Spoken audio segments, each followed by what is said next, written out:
Hello everyone. स्वागत है आप सभी का अक्सर अकेडमी के ऑनलाइन प्लेटफॉर्म पर। तो जैसे कि आप सभी को मालूम है कि आने वाले दिनों में आपको कनिष्ठ सहायक के दो फॉर्म फिल हो चुके हैं। अब कनिष्ठ सहायक एग्जाम होगा आपका, और आने वाले दिनों में आपको जो है यहाँ पे पीसीएस की भी वैकेंसीज देखने को मिलेगी। बट अगर मैं बात करें तो दोनों का सिलेबस सेम ही है, आप लोग एक ही चीजें पढ़ते हैं, बस यहाँ पे क्वेश्चंस का फर्क हो जाता है कि क्वेश्चंस किस तरीके से आते हैं। मेनली हम बात करें तो मेनली जो आपका सिलेबस सेम रहने वाला है। तो यहाँ पे हम आने वाले एग्जाम्स को लेके क्या करने वाले हैं, एमसीक्यू सीरीज करने वाले हैं, ताकि आप लोग जो है एग्जाम हॉल में जाके गलतियां ना करें। राइट, तो चलिए हम स्टार्ट करते हैं, क्लास का टाइम वेस्ट किए बगैर हम स्टार्ट करते हैं आपके पहले प्रश्न से। और पहला प्रश्न ये रहा आपकी स्क्रीन पर, जहाँ पे आप लोग देख सकते हैं कि पहला प्रश्न क्या दे रखा है। देखो भाई, पहला प्रश्न दे रखा है कंसिडर द फॉलोइंग स्टेटमेंट। यहाँ पे हमारे पास चार स्टेटमेंट दे रही है और इन चार स्टेटमेंट में से हमें देखना है कि कौन सा इसमें सही होने वाला है। पहला क्वेश्चन देखते हैं, कंसिडर द फॉलोइंग स्टेटमेंट, है ना। Uttarakhand state was formed on 9 November 2000. It was the 26th state of India in order to formation. On the 2nd January 2007, its name changed from Uttaranchal to Uttarakhand. It became 9th Himalayan state of India. तो यहाँ पे देखो क्या answer होने वाला है। तो हिंदी में भी देख लीजिए एक बार, यहाँ पे सभी बच्चों को ऑप्शंस दिख रहे होंगे, ऑप्शंस आप लोग देख सकते हैं। तो मैं बात करूँ यहाँ पे, तो यहाँ पे क्या इसमें राइट आंसर हो जाएगा भाई। अगर मैं बात करूँ तो ये तो आपका बिल्कुल सही हो गया स्टेटमेंट, ये सही हो गई, है ना स्टेटमेंट। क्योंकि आपको पता है कि आपका जो उत्तराखंड है कब बना था भाई, उत्तराखंड बना था आपके 9 नवंबर 2000 को बना था। इट वॉज द सेकेंड 26, नहीं 26 नहीं है ये आपका, 26 ना होके कैसा स्टेट है ये आपका, 28 है ना, 28वां राज्य बना था। और मैं बात करूं, on 1 January 2007 it's name was change from Uttaranchal to Uttarakhand, बिल्कुल सही। यहाँ पे इसका नाम जो है क्या बना था, उत्तरांचल से उत्तराखंड बना था। इट बिकेम द, नहीं 9th नहीं 11th हिमालयन स्टेट बना था। तो इस तरीके से आपका राइट आंसर क्या हो जाएगा, ऑप्शन नंबर सी इसमें राइट हो जाएगा। चलिए नेक्स्ट क्वेश्चन की बात करते हैं, and your next question is with reference to the Uttarakhand match the following and choose the correct answer. Column A और कॉलम बी दे रखा है ना। चलिए, तो स्टेट फ्लावर की बात की जा रही, तो स्टेट फ्लावर आपको पता है, स्टेट फ्लावर आपको हो जाएगा ब्रह्म कमल। स्टेट बर्ड की बात की जा रही तो स्टेट बर्ड कौन सी हो जाएगी आपकी, मुनाल, है ना। स्टेट एनिमल की बात की जा रही तो स्टेट एनिमल कौन सा हो जाएगा आपका, मस्क डियर। और स्टेट ट्री की बात की जा रही तो स्टेट ट्री आपका बुरांस हो जाएगा। तो इस तरीके से अगर मैं बात करके चलूँ तो आपको एलिमिनेट किस तरीके से करना है भाई। देखो ए का 4 है, तो ए का 4 जिसमें है तो वो तो ऑप्शन में आ जाएगा नहीं। यहाँ पे अगर मैं बात करूँ तो बी ऑप्शन तो है ही नहीं, बी को आपने एलिमिनेट कर दिया। ए का 4 दिख रहा है, बिल्कुल हाँ जी, 3 ऑप्शंस में दिख रहा है। बी का अगर मैं बात करूँ मोनाल थर्ड, तो बी का थर्ड आपको किस में देखने को मिल रहा है, बी का थर्ड, इसका मतलब ये वाला भी ऑप्शन गलत हो जाएगा, और बी वाला डी वाला भी गलत हो जाएगा। तो इसमें ऑप्शन कौन सा बच रहा है भाई, सी। चलिए, है ना, सी बच गया। अब मैं सी की बात करूँ तो सी आपका बच गया, लेकिन सी को भी तो आपने चेक करना है, क्रॉस चेक करना है सी को, है ना। तो स्टेट एनिमल आपका मस्क डियर है, तो सी का 2 दे रखा है। स्टेट एनिमल, स्टेट ट्री आपका दे रखा है बुरांस, तो यहाँ पे तो option number C will be your right answer. तो इस तरीके से ही आपको जो है यहाँ पे एलिमिनेट करके आंसर्स करने हैं। चलिए थर्ड क्वेश्चन की बात करते हैं, and your third question is in the state of Uttarakhand the member of Lok Sabha and Rajya Sabha respectively. यानी कि उत्तराखंड राज्य में लोकसभा राज्यसभा की सीटें कितनी है। तो आपको पता है कि लोकसभा की सीटें आपकी 5 है और राज्यसभा की सीटें आपकी 3 है। तो ये 5 और 3 का रेशियो आपको ध्यान रखना है लोकसभा राज्यसभा के लिए। चलिए नेक्स्ट क्वेश्चन की बात करते हैं। नेक्स्ट क्वेश्चन आपका जो है कैसे दे रखा है, स्टेटमेंट असर्शन रीजन वाला क्वेश्चन दे रखा है ना। तो निम्नलिखित कथनों पर विचार कीजिए तथा सही विकल्प का चयन कीजिए। तो यहाँ पे हमें देखना है कि इसमें कौन सा स्टेटमेंट सही होने वाला है। असर्शन दे रखा है Uttarakhand is the largest producer of apple in India. Uttarakhand सेब का सर्वाधिक उत्पादन होता है उत्तराखंड में। क्या रीजन दे रखा है, Shiva was known as Kedarnath because he meditate in the Kedarnath region. भगवान शिव ने केदारनाथ क्षेत्र में तपस्या की थी, इसलिए उन्हें केदारनाथ कहा जाता है। भाई देखो यहाँ पे असर्शन और रीजन में एक दूसरे का कोई भी तुक नहीं बन रहा है ना, कोई भी यहाँ पे जो है यहाँ पे क्या नहीं बन रहा, हमें सही नहीं लग रहा है ना। तो केदारनाथ आपको पता है कि केदारनाथ तपस्या, एक मिनट, इसमें तो इसमें ये हो जाएगा, एक मिनट, हाँ मैं क्रॉस चेक कर लूँ यहाँ पे। ऑप्शन सी नहीं होने वाला है इसका, क्योंकि अगर मैं बात करूं तो असर्शन रीजन जो आपस में एक दूसरे के साथ मैच नहीं कर रहे, तो assertion is false but reason, एक minute,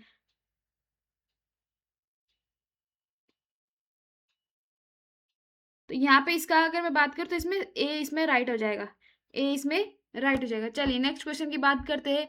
when did the Gorkha launch their first attack on Garhwal? तो भाई ये बहुत इजी क्वेश्चन है, आप लोग देख सकते हो कि गोरखों ने अपना पहला अटैक कहाँ किया था भाई? गढ़वाल में। कब किया था? 1803 में। 1803 में ये वॉर करते हैं, फिर 1803 में इनको वापस जाना होता है क्योंकि उनके गढ़वाल जो डोटियाल वाला क्षेत्र है, इस एरिया पे किसने चाइना ने अटैक कर लिया था, इसलिए इनको वापस जाना पड़ता है। फिर जो है ये 1804 में आपका युद्ध करते हैं उत्तराखंड में, गढ़वाल रीजन में, और उसके बाद जो है यहाँ से इनका गढ़वाल रीजन में और कुमाऊं रीजन, दोनों रीजन में क्या चलता है? इसका रूल चलता है गोरखा, है ना। चलिए तो आगे देखते हैं हम। नेक्स्ट क्वेश्चन की बात करते हैं। नेक्स्ट क्वेश्चन क्या आएगा? With reference to the production of dolomite mineral in Uttarakhand choose the correct statement. Uttarakhand राज्य में डोलोमाइट खनिज उत्पादन के संदर्भ में सही विकल्प चुनिए। तो कौन सा इसमें विकल्प सही होगा? तो पहले हम देखते हैं ए ऑप्शन को, है ना। इंग्लिश में देखते हैं हम। Its largest deposits are found in the districts of Dehradun, Tehri and Pithoragarh. इसका सर्वाधिक निक्षेप देहरादून, टिहरी, गढ़वाल तथा पिथौरागढ़ जिले में है। बी देखा, it is used as manufacture of Portland cement, plaster of Paris and acids. इसका प्रयोग Portland cement, plaster of Paris तथा तेजाब के उत्पादन में होता है। The largest reserve of dolomite in Uttarakhand is located at Ranikhet. इसका सबसे बड़ा भंडारण उत्तराखंड के रानीखेत में है। It is the least produced mineral in Uttarakhand. यह उत्तराखंड राज्य का सबसे कम उत्पादित खनिज है। तो क्या इसमें राइट आंसर हो जाएगा? A B C D, sorry A B D. C इसमें जो है यहाँ पे गलत हो जाएगा, बाकी ए बी डी इसमें सही हो जाएंगे। तो इसका राइट आंसर कौन सा हो जाएगा आपका? Option number C. चलिए भाई आगे देखते हैं। यहाँ पे मंगल पांडे से रिलेटेड क्वेश्चन पूछा जा रहा है। तो देखेंगे हम मंगल पांडे से रिलेटेड क्वेश्चन कि कंसीडर द फॉलोइंग स्टेटमेंट, है ना। अब यहाँ पे 7th वाले आंसर की मैं बात करूँ तो क्या है यहाँ पे? Mangal Pandey was a sipahi of the 34th Bengal native infantry station at Barrackpore, Bengal. Mangal Pandey Barrackpore स्थित 34वीं नेटिव इन्फेंट्री के सिपाही था, बिल्कुल सही। He was the first Indian soldier to refuse to use the Enfield rifle which required cartridges allegedly greased with animal fat. वह पहला भारतीय सिपाही था जिसने एनफील्ड राइफल, जिसमें चर्बी लगे कारतूस का प्रयोग होता था, वह प्रयोग करने से इनकार किया था। On 29 March 1857 Mangal Pandey shoot sergeant major Wilson and killed lieutenant Baugh with a shot. Mangal Pandey ने 29 मार्च को सर्जेंट मेजर हिल्सन को गोली मारकर तथा लेफ्टिनेंट बोक की तलवार से हत्या कर दी थी। फिर है 4th, Mangal Pandey was sentenced to death on hanged on 8th April 1857 on charges of rebellion। विद्रोह का आरोप में मंगल पांडे को 8 अप्रैल 1857 को फांसी की सजा दी गई थी। तो यहाँ पे अगर मैं बात करूँ तो ऑप्शन नंबर इसमें सी इसमें राइट होने वाला है ना। चलिए नेक्स्ट क्वेश्चन करते हम। And your next question is identify the type of soil based on the following characteristics. It contains abundant lime, iron, magnesium and aluminium. इसमें चूना, लोहा, मैग्नीशियम और एल्यूमिनियम प्रचुर मात्रा में होते हैं। It is generally clayey, deep and impermeable. ये सामान्यतः मृत्तिकायाम काम में गंभीर और अपारगम्य होती है। It is mainly found in Maharashtra, Madhya Pradesh and Gujarat. ये मुख्यतः महाराष्ट्र, मध्य प्रदेश और गुजरात में पाई जाती है। तो अगर मैं बात करूँ इसमें तो कौन सी है भाई आपकी? अगर मैं बात करूँ तो ब्लैक सॉइल आपकी कैसी है? आपकी इन क्षेत्र में पाई जाती है और ये एबिलिटीज इसकी होती है। चलिए the nature of alluvial soil varies from sandy loam to clay. Generally it contains, क्या होगा इसमें? Generally it contains high potash and low phosphorus. High potash and low phosphorus इसमें राइट हो जाएगा। चलिए नेक्स्ट क्वेश्चन की बात करते हैं। नेक्स्ट हम 10th क्वेश्चन की बात करते हैं ना। हम जो है डेली आपको 25 क्वेश्चन के माध्यम से 25 क्वेश्चन में कराऊंगी डेली शाम 7-7:30 बजे। तो देखेंगे हम next question. Consider the following statement regarding the constituent assembly. The constituent assembly was based on universal adult franchise. सभा यानी कि संविधान सभा वयस्क मताधिकार पर आधारित थी। The assembly was constituted through direct election. सभा का गठन प्रत्यक्ष निर्वाचन के परिणाम स्वरूप हुआ था। 3rd, the assembly was a multi party body. सभा एक बहुदलीय निकाय थी। 4th, the assembly functions through various committees. सभा ने विभिन्न समितियों के माध्यम से कार्य किया था। तो मैं 10th की बात करूं तो 10th में क्या हो जाएगा? इसमें अगर मैं बात करूं तो 3rd और 4th इसमें जो है बिल्कुल सही हो जाएंगे। क्यों? क्योंकि मैं बात करूँ तो ये यूनिवर्सल एडल्ट फ्रेंचाइज पे डिपेंड नहीं थी। यहाँ पे क्या था कि प्रति 10 लाख लोगों पे एक व्यक्ति चुना जाएगा, यानी कि ये यूनिवर्सल एडल्ट फ्रेंचाइज वाला सिस्टम नहीं था। कॉन्स्टिट्यूशन थ्रू डायरेक्ट इलेक्शन नहीं भाई, डायरेक्ट इलेक्शन कहाँ हुए थे? तो यहाँ पे ऑप्शन नंबर सी और डी इसमें राइट हो जाएगा, यानी कि सी इसमें राइट हो जाएगा, 3 और 4 इसमें राइट हो जाएगा। चलिए 11th क्वेश्चन की बात करते हैं। 11th क्वेश्चन क्या दे रखा है? Under which of the following constitutional amendment act were 4 languages added to 8th schedule of the Constitution of India, increasing the total number of scheduled languages to 22। निम्नलिखित संविधान संशोधन अधिनियम में से किस एक के अंतर्गत भारत के संविधान की 8वीं अनुसूची में 4 भाषाएं जोड़ी गई थी, जिसमें उनकी संख्या बढ़कर 22 हो गई? भाई बहुत इजी क्वेश्चन है, आप लोग देख सकते हो। इसका राइट आंसर क्या हो जाएगा भाई? 92nd कॉन्स्टिट्यूशन अमेंडमेंट एक्ट के द्वारा जो है आपकी मैथिली, संताली, बोडो और डोगरी, ये 4 भाषाओं को क्या किया था? आपके संविधान संशोधन करके 4 भाषाओं को जोड़ा गया था। कौन सी स्केड्यूल? स्केड्यूल नंबर 8 है ना। स्केड्यूल 8 आपके किससे रिलेटेड है? आपकी सूचियों से रिलेटेड है। और तब जाके आपकी कितनी हो गई? 22 भाषाएं हो गई। मूल संविधान में हमारी कितनी भाषाएं थी? मूल संविधान की बात करी जाए तो मूल संविधान में आपकी 14 भाषाएं थी, जो कि अमेंडमेंट के थ्रू आपकी क्या हुई है? बढ़ी है, और अब इनकी संख्या हो गई है 22। चलिए नेक्स्ट क्वेश्चन। अब जो है यहाँ पे असेशन रीजन वाला क्वेश्चन आ गया। 12th क्वेश्चन की हम बात कर रहे हैं। 12वां प्रश्न कहता है आपका, the battle of Khanwa was definitely more decisive and important than the first battle of Panipat. Rajput warrior Rana Sanga was definitely a more formidable enemy than Ibrahim Lodi. Khanwa का युद्ध निश्चित ही पानीपत के प्रथम युद्ध की अपेक्षा अधिक निर्णायक और महत्वपूर्ण था। राजपूत वीर सांगा निश्चित ही इब्राहिम लोदी की अपेक्षा अधिक क्या थे? दुर्जय शत्रु था। तो यहाँ पे अगर मैं बात करूं तो both A and R correct. तो यहाँ पे एक्सप्लेनेशन भी और असर्शन भी दोनों सही हो जाएगा। चलिए 13 की बात करते हैं, 13वें प्रश्न की बात करते हैं। Consider the following statement regarding GDP, यानी कि ग्रॉस डेवलपमेंट प्रोडक्शन की बात की, ग्रॉस डोमेस्टिक प्रोडक्शन, डेवलपमेंट नहीं, gross domestic production. GDP measures the total value of final goods and service produced within a country. GDP includes the value of intermediate goods. GDP can calculated using expenditure method. सकल घरेलू उत्पाद किसी देश की सीमा के भीतर एक निश्चित अवधि में उत्पादित अंतिम वस्तु और सेवा के कुल मौद्रिक मूल्य को मापता है। बिल्कुल ऑप्शन नंबर ए तो बिल्कुल सही हो जाएगा। पहला पॉइंट तो सही है यहाँ पे, है ना, कि जो आपका जीडीपी है वो क्या मेजर्स करता है? आपके पूरे साल भर में एक फाइनेंशियल ईयर में आपके देश में भले चाहे सुई बनी हो चाहे एरोप्लेन बना हो, सुई से लेके एरोप्लेन बनने तक जो भी चीजें बनी है वो सब किस में आता है? आपका जीडीपी में आता है। जीडीपी में मध्यवर्ती वस्तु इंटरमीडिएट गुड्स का मूल्य शामिल किया जाता है? नहीं, इंटरमीडिएट गुड्स को हमने इसमें शामिल नहीं किया। जीडीपी गणना एक्सपेंडिचर मेथड से होती है, बिल्कुल सही। तो इसमें ऑप्शन नंबर सी इसमें राइट आंसर हो जाएगा, है ना। ए और 1 और 3 इसमें राइट हो जाएगा। चलिए 14 क्वेश्चन की हम बात करते हैं, 14वें प्रश्न की बात करते हैं। And your 14 question is, consider the following statement regarding the United Nations. United nation से रिलेटेड क्वेश्चन की बात की जा रही है यहाँ पे। The United nation was established in 1945, बिल्कुल सही, 1945 में बना है। India is founding member of United Nations, बिल्कुल सही। और अगर मैं बात करूँ तो हेडक्वार्टर यहाँ नहीं है। यूनाइटेड स्टेट नेशंस का हेडक्वार्टर कहाँ नहीं है? जेनेवा में नहीं है। अब आप लोगों का होमवर्क है कि कहाँ पर है आपका यूएन का हेडक्वार्टर, ये आपको चेक करना है। तो इसमें ए और बी, इसमें ए और, यानी कि अगर मैं बात करूँ ए इसमें राइट आंसर होगा, यानी कि 1 और 2 इसमें राइट आंसर हो जाएंगे। चलिए नेक्स्ट 15 क्वेश्चन की बात करते हैं, 15वें प्रश्न की बात करेंगे। एंड 15वां प्रश्न कहता है, hunting is prohibited in national park. राष्ट्रीय उद्यानों में शिकार प्रतिबंधित है। और वही बात की जा रही है, human activities are more restricted in national park than in wild life sanctuary. राष्ट्रीय उद्यानों में मानवीय गतिविधियों पर वन्य जीव अभ्यारण्यों की अपेक्षा अधिक प्रतिबंध होते हैं।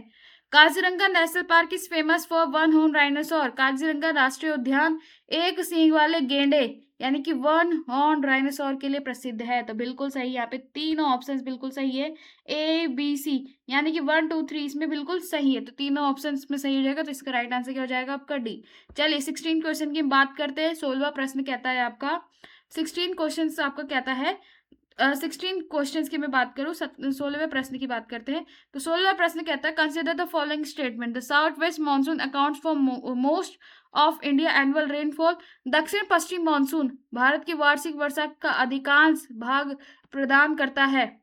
Tamil Nadu receives a significant portion of its rainfall from the north east monsoon. Tamil Nadu को अपनी वार्षिक वर्षा का एक महत्वपूर्ण भाग उत्तर पूर्व मानसून से प्राप्त होता है। The Thar desert receives heavy rainfall during the south west monsoon. Thar मरुस्थल में दक्षिण पश्चिम मानसून के दौरान भारी वर्षा होती है। तो क्या इसमें राइट आंसर हो जाएगा भाई? इसमें अगर 16 क्वेश्चन की बात करें तो 16 क्वेश्चन में क्या आंसर हो जाएगा? अगर मैं बात करूं तो हम कौन से क्वेश्चन की बात कर रहे थे आपके? 16 ना, 16 राइट। तो 16 में क्या आंसर हो जाएगा भाई? 1 और 2, यानी कि ए और बी इसमें राइट आंसर हो जाएगा। चलिए भाई 17 क्वेश्चन की बात करते हैं। 17 क्वेश्चन कहता है आपका, consider the following statement. Inflation reduces the purchasing power of money. Repo rate is decided by the reserve bank of India. GST is levied only in the central government. मुद्रास्फीति से मुद्रा की क्रय शक्ति में कमी आती है।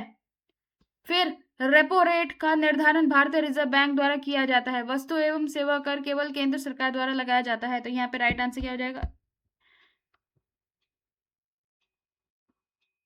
वस्तु एवं सेवा कर केंद्र सर, यहाँ पे इसमें ऑप्शन नंबर डी, तीनों सही हो जाएंगे इसमें। चलिए आगे देखते हैं next question. Census is conducted every 10 years in India. The Office of Registrar General and Census Commissioner conduct the census. Census is mentioned in the Union List of the Constitution. Bharat में जनगणना प्रत्येक 10 वर्ष में आयोजित की जाती है। भारत में पंजीयक और एवं जनगणना आयुक्त का कार्यालय जनगणना का संचालन करता है। जनगणना का विषय संविधान की संघ सूची में शामिल है। तो अगर मैं बात करूं तो हम कौन से क्वेश्चन की बात कर रहे हैं भाई? यहाँ पे आपकी बात कर रहे हैं हम 18 क्वेश्चन की, राइट। तो 18 का आंसर क्या हो जाएगा इसमें? ए बी सी, इसमें तीनों राइट हो जाएंगे। चलिए भाई, चीफ इलेक्शन कमीशन से रिलेटेड क्वेश्चन आ चुका है। मुख्य निर्वाचन आयुक्त से प्रश्न बन चुका है यहाँ पे। तो भाई chief election commission is the constitutional body, बिल्कुल कॉन्स्टिट्यूशनल बॉडी है। The chief election commissioner can be removed in the same manner of the supreme court जज, बिल्कुल बिल्कुल सही है। State election commission conduct Lok Sabha election. Lok Sabha election state, भाई state की जो इलेक्शन कमीशन होता है, राज्य का स्टेट राज्य का जो निर्वाचन आयोग होता है वो सिर्फ किन की इलेक्शन करवाता है भाई? जो आपके नगर निगम नगर पंचायत के इलेक्शंस होते हैं ना, उनका करवाता है। तो राज्य के जो निर्वाचन आयोग है उनके पास ये अधिकार नहीं है कि वो लोकसभा के इलेक्शन को करवा सके। तो इसमें ऑप्शन नंबर 1 ए हो जाएगा। 1 और 2 इसमें राइट आंसर है। चलिए भाई आगे देखते हैं, नेक्स्ट क्वेश्चन की बात करते हैं। तो consider the following statement again, है ना। The battle of Plassey was fought in 1757, बिल्कुल सही। बैटल ऑफ प्लासी जो है 1757 में लड़ी गई थी। The battle of Buxar was fought after the battle of Plassey, बिल्कुल सही कि बक्सर का युद्ध जो है प्लासी के युद्ध के बाद ही 1864 में लड़ा गया था। Robert Clive led the British at the battle of Buxar, बिल्कुल सही। तो यहाँ पे डी इसमें राइट हो जाएगा। ए बी सी डी इसमें जो तीनों की तीनों इसमें राइट हो जाएंगे। चलिए कंसिडर द फॉलोइंग स्टेटमेंट। अब देखो स्टेटमेंट वाला है। Vitamin D is synthesised in the skin in the presence of sunlight. Vitamin D का संश्लेषण त्वचा में सूर्य के प्रकाश की उपस्थिति में होता है। Vitamin C deficiency causes scurvy. Vitamin C की कमी में स्कर्वी रोग होता है। विटामिन ए की डिफिशियंसी में रिकेट्स होती है। नहीं भाई, विटामिन ए की डिफिशियंसी में आपका रिकेट्स नहीं होता है, आपका होता है क्या? Night blindness. तो इसमें ए हो जाएगा। ए और बी इसमें सही है, यानी कि 1 और 2 इसमें सही है। ए इसमें राइट आंसर हो जाएगा। विटामिन ए से आपकी नाइट ब्लाइंडनेस होती है, रिकेट्स नहीं होता है। चलिए नेक्स्ट क्वेश्चन की हम बात करते हैं। थोड़ा सा मैं स्क्रीन को जूम कर लेती हूँ। और नेक्स्ट क्वेश्चन क्या है?